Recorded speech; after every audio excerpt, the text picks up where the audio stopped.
Hi guys, I am Mushekwa and I am back with Maths XYZ, and today we'll still be continuing with trigonometric in reduction formulas, and today we'll be dealing with numbers instead of variables.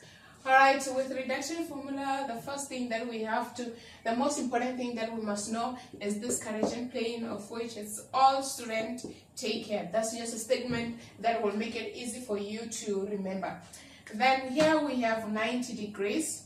We have we have 0 degrees here, guys, degrees, and here we have 90 degrees.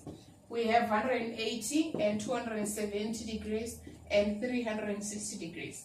In the first quadrant, we have 90 minus theta, which is positive, 90 plus theta in this quadrant, and then 180 as well minus theta, 180 plus theta in the third one, and 270 minus theta. In the fourth one, we have 270 minus theta and also 360 plus minus theta, I mean to say. And in the first one, we also have 360 plus theta. All right, and also in the fourth quadrant, we have the negative theta, which is positive only in the fourth quadrant. All right, and also remember that 90 plus or minus theta, and also 270 plus or minus theta, they are the co-function. That means it only affects sine and cos. If it's sine 90 plus theta, then the answer will be equals to cos theta.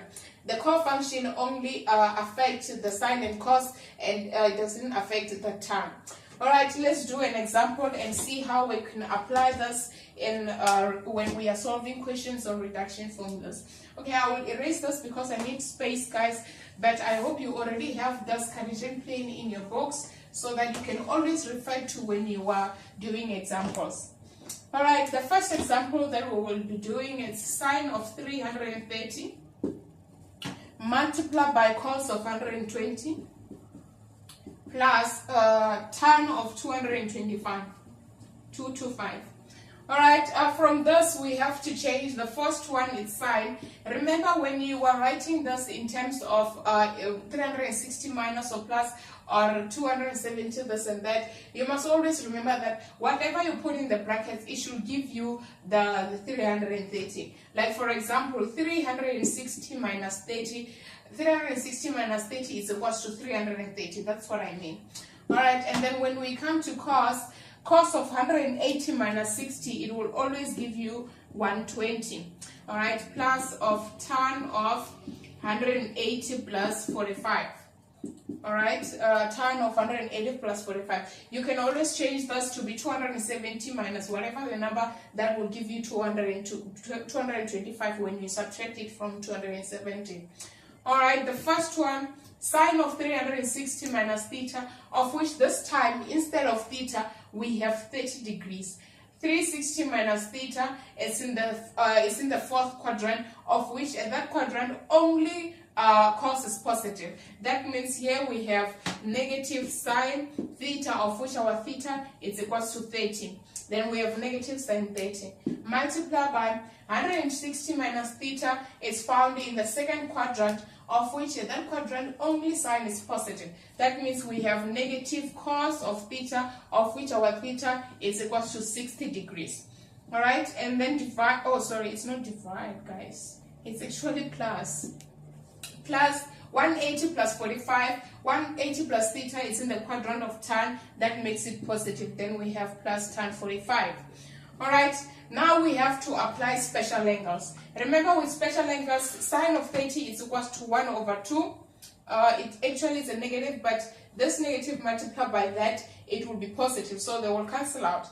And then this one, cos of 60, it will actually be 1 over 2 as well, plus, according to special angles, guys, plus cos of 45, it will be 1. Alright, cos of 45 is equals to 1. Then from here, what we have is 1 over 4 plus 1, which is equals to 1 over 4 plus 1. That's multiplied by that. It will actually be equals to 5 over 4. Alright, guys, I hope you understand this question. this example, always remember that each and every rule that we have done since the beginning of trigonometric lesson still applies to all the questions concerning trigonometry. Like for example, we just applied the special angles of which we have already done in our previous lessons. Alright, always remember that sine of 30 according to special angles is equals to 1 over 2, and cos of 60 according to special angles is equals to 1 over 2, and tan 45 is equals to 1. And then multiply, adding that out, it will give us 5 over 4.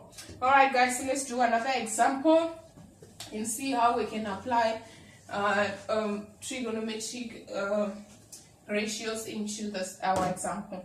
Alright, let's do this one, which says cos of 150 multiplied by tan of 225 multiplied by sine of 270 as it is, and then divide by a sine of negative 60 multiplied by cos of 480. Alright, with this one, the first one, what we'll have 180 minus 30, which will give us 150 times tan of 180 plus 45. Alright, and then a sine of 270 is equal to negative 1. That means here we just multiply with negative 1. Alright, this divide by sine of negative 60. Remember, a negative theta, it will be a sine of negative theta, it will be equals to negative sine theta. That means here we have negative sine 60 multiplied by, whenever you find an angle which is greater than 360. I'm talking about this one, guys. Whenever you have an angle which is greater than 360, like for example, here we have 480. The first thing that you do before you can attempt it is to subtract 360 from that angle. Like for example, thus cos of 480 minus 360, it will give us 120.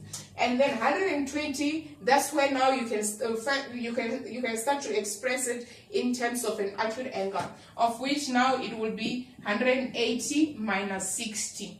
Alright, then for this one it will be cos of 180 minus 60. Alright, the first thing that you do, guys, is to subtract 360, and then you can start to reduce the angle in terms of an actual angle. Alright, then from here let's start with this one. Cos 180 minus 30 is in the first quadrant, it's in the second quadrant, of which only sign is positive. That means here we'll have cos 30 multiplied by tan of 45 multiplied by negative 1 divided by negative sine 60 multiplied by 180 minus 60 is in the second quadrant. That means it will be negative cos 60. Alright, and then this one, it will cancel with that, the negative, they will multiply out. Alright, cos of 30, guys, according to special angles, it will be root 3 over 2, multiplied by tan of 45, guys, it will be 1, multiplied by negative 1 there. Alright, and then divide by, okay, guys, cos of this one, it will be negative there, and this negative will multiply with that, it will actually be positive, it will remain as positive 1. Then here we have root 3 over 2. Alright, divide by sine of 60, guys, according to special angles, it's equal to root 3 over 2, multiplied by cos of 60, guys, according to special angles, it's equal to 1 over 2. This and this will cancel out, and we'll be left with 1 divided by 1 over 2, of which is equal to 2. Alright guys, I hope you understood this example as well, and if you have any questions or comments, please let us know so that we can have a follow-up on it. Please don't forget to subscribe to Maths XYZ so that you can get daily notification when we upload videos. Thank you.